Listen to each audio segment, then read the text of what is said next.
মজাদার একটি beef recipe নিয়ে চলে আসলাম। আসসালামু আলাইকুম, আশা করি সবাই ভালো আছেন। বিফ রেসিপিটি বানানোর জন্য প্রথমে আমার লাগবে বিফগুলো আমি লম্বা লম্বা করে একটা ছুরি দিয়ে কেটে নিচ্ছি। ঠিক এরকম করে সাইজগুলো করে নিচ্ছি। অনেকগুলাই মাংস নিয়েছি। মাংসগুলো এবার আমি ম্যারিনেট করে নিব। এজন্য প্রথমে অ্যাড করে দিচ্ছি লবণ, এবার দিয়ে দিচ্ছি গোলমরিচ গুঁড়া, এবার অ্যাড করব 2 চামচ সয়া সস,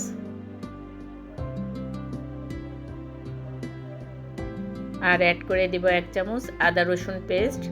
এবার এই উপকরণগুলো দিয়ে এবার বিফগুলো আমি ভালো করে ম্যারিনেট করে নিচ্ছি। এই বিফ রেসিপিটায় বেশি মশলা ব্যবহার করতে হয় না, সামান্য মশলা দিয়ে হয়ে যায়। এবার নিয়ে নিচ্ছি একটি ডিম, দিয়ে দিচ্ছি কিছু গোলমরিচ গুঁড়া আর সামান্য লবণ। এবার ডিমটা আমি ভালোভাবে ফেটে নিচ্ছি। এবার আমি 1 কাপ ময়দা নিয়েছি আর দিয়ে দিচ্ছি সামান্য লবণ আর দিয়ে দিচ্ছি হাফ চামচ মরিচের গুঁড়া। এবার ময়দাটার সাথে ভালোভাবে এই মরিচের গুঁড়াটা মিশিয়ে নিচ্ছি।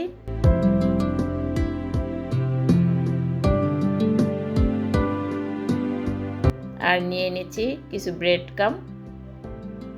এবার আমি এই মশলা মাখা বিফগুলা প্রথমে ময়দার মধ্যে মেখে নিচ্ছি। এবার দিয়ে দিচ্ছি ডিমের মধ্যে কোট করে এবার ব্রেড ক্রাম্বের মধ্যে দিয়ে দিব। এভাবে আমি সবগুলা বিফ মেখে নিব।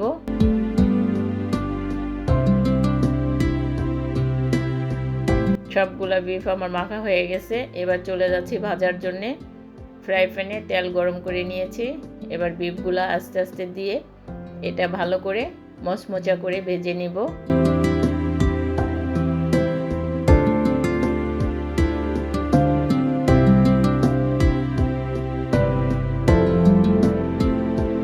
এবার বিফগুলো আমি একটু উল্টিয়ে দিচ্ছি, লাল লাল করে ভেজে নিব।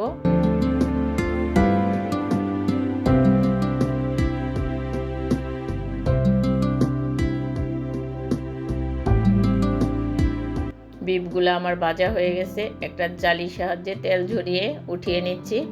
রেডি হয়ে গেল আমার মচমচে মজাদার বিফ রেসিপি। আজকের এই রেসিপিটি আপনাদের কাছে কেমন লাগলো অবশ্যই কমেন্টস করে জানাবেন।